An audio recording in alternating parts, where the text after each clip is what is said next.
Halo semuanya, apa kabar? Semoga kalian semua dalam kondisi yang sehat ya. Kembali lagi dengan aku, Talita, mahasiswa psikologi, dan kali ini aku akan membahas tentang strategi pemasaran tempat wisata melalui medsos alias media sosial. Zaman sekarang nih kan kayaknya hampir semua orang di dunia itu punya akun medsos ya, karena emang medsos itu membantu banget dalam kehidupan, termasuk dalam mencari uang. Makanya di sini aku mau ngebahas marketing atau promosi lewat medsos. Sebelum kita berlanjut ke materi, aku mau jelasin dulu table of contents alias apa aja yang akan kita bahas di video ini. So, pertama-tama aku akan bahas definisi pemasaran atau marketing atau promosi ya, supaya lebih familiar. Terus yang kedua, aku akan bahas kenapa sih kok promosi lewat medsos itu penting. Yang ketiga, aku akan bahas strategi promosinya, dan yang terakhir adalah platformnya. Wah, aku gak sabar banget nih untuk jelasin semuanya. Simak terus ya. Kita bahas secara definisi dulu ya. Jadi, pemasaran adalah proses mengajari konsumen mengenai kenapa sih kok mereka harus pilih produk atau layanan kita daripada yang lain. Pemasaran ini bentuknya adalah komunikasi persuasif alias mengajak atau mempromosikan. Terus di sini adalah tahapan dari pemasaran. Yang pertama adalah ideation. Ini adalah tahap di mana kita mengembangkan ide untuk produk yang akan kita jual atau layanan yang akan kita sediakan. Misal ya, kita mau bikin tempat wisata nih. Nah, tahap pertama adalah kita pikirin dulu apa sih tempat wisata yang akan kita buat. Apakah museum, atau taman, atau apapun itulah. Jadi, kita kembangin dulu tuh ide-ide kita di tahap ini. Terus yang kedua adalah riset dan pengujian. Jadi kan tadi kita udah menetapkan ide nih, misal mau bikin museum. Nah, sebelum ide tadi dipublikasikan ke umum, kita riset pasar dulu nih. Fungsinya apa? Riset ini berfungsi untuk mengukur minat masyarakat terhadap ide kita tadi dan menentukan harga yang akan ditetapkan. Jadi, dengan riset ini kita bisa sesuaikan ide kita dengan keinginan masyarakat. Dan riset ini juga bisa membantu kita dalam hal menyempurnakan ide kita tadi. Terus yang ketiga adalah periklanan. Nah, ini nih gongnya. Kalau semuanya udah matang, kita bisa ngiklan atau promosiin lewat banyak media. Sekarang kita akan bahas definisi pemasaran lewat medsos. Menurut Firdiansyah tahun 2021, pemasaran melalui medsos adalah proses marketing yang dilakukan lewat medsos.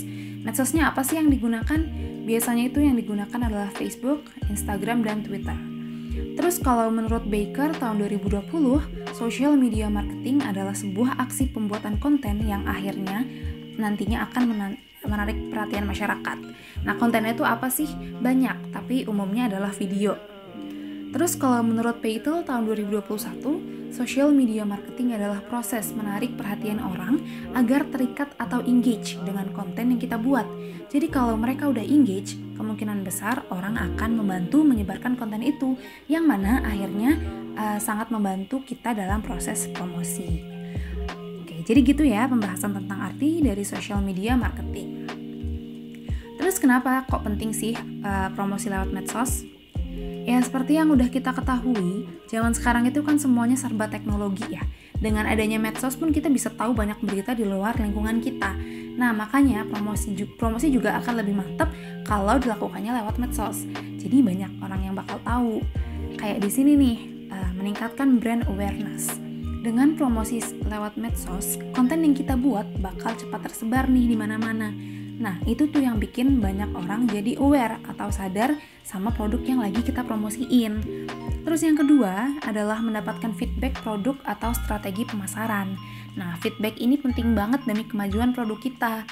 Misal dengan promosi terus ada netizen yang memberi kritik dan saran, itu bisa banget dijadiin kesempatan untuk mengimprove produk dan strategi marketing yang kita lakukan.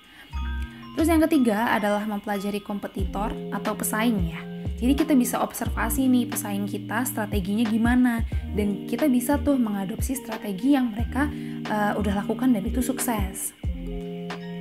Terus yang terakhir adalah memperluas jangkauan wisatawan. Ini contohnya misal ada turis yang datang, terus pasti banyak kan dari mereka yang suka mendokumentasikan momen liburannya, terus diposting gitu di Instagram. Dan itu tuh bisa banget ngebantu proses promosi. Jadi bisa menjangkau banyak wisatawan yang lainnya yang tertarik untuk datang. Nah, makanya promosi lewat medsos itu penting karena hasilnya akan lebih memuaskan dibandingkan promosi secara tradisional atau kayak cuman lewat omongan-omongan aja atau brosur gitu-gitu deh. Terus gimana sih strateginya? Yang pertama, pelajari dulu nih selera audiensnya atau sasaran kita. Mereka tuh kira-kira sukanya sama konten yang kayak apa sih? Nah, jadi kita tuh di sini harus banget mengikuti perkembangan zaman. Misalnya sekarang lagi musim TikTok kan, TikTok lagi merajalela banget. So, coba aja kita promosinya lewat TikTok juga gitu. Terus yang kedua, tentukan platform yang ingin digunakan. Jadi, kita tentuin mau promosi lewat apa aja. TikTok, Instagram, YouTube, atau semuanya juga bisa banget. Semakin banyak platform yang dipakai, semakin membantu memperluas jangkauan wisatawan potensial, karena nggak semua orang main TikTok atau main Instagram gitu kan. Terus yang ketiga adalah buat konten semenarik mungkin. Nah ini nih, kita harus kreatif dan bikin orang-orang tertarik sama konten yang kita bikin. Yang keempat adalah tetapkan jadwal posting konten. Jadi kita tuh bikin timeline gitu ya. Misal upload konten setiap hari atau tiap 2 hari sekali. Yang penting jangan sampai kelamaan jarak antara posting konten yang pertama dan konten yang selanjutnya. Terus yang kelima, tingkatkan visibilitas. Ini contohnya kayak jawab-jawabin pertanyaan orang-orang. Misalnya ada orang yang tanya-tanya tentang tempat wisata kita di kolom komen. Nah, itu tuh kita harus jawab ya, biar informasinya jelas dan bisa dipahami oleh banyak orang sekaligus. Ini nih contohnya. Ini contoh dari visibilitas. Dia jawab-jawabin pertanyaan orang-orang. Ada lagi? Kalau ini juga malah adminnya ramah banget. Siapa sih yang gak senang kalau diramahin gini? Jadi intinya itu kita berinteraksi dengan audiensnya. Dan yang terakhir adalah evaluasi. Kita harus evaluasi orang-orang itu udah cukup senang gak sih sama konten yang kita buat. Terus kita juga harus tetap terbuka sama kritik dan saran dari audiens demi improvement atau perkembangan kita juga. Nah yang terakhir adalah platform. So ini adalah platform yang bisa digunakan. Nah ini disesuaikan aja ya, kalau bisa sih promosi di banyak platform, karena nggak semua orang punya TikTok dan Instagram, apalagi kayak yang orang-orang yang udah lumayan tua kan jarang ya yang punya akun gitu-gituan, paling-paling punyanya Facebook.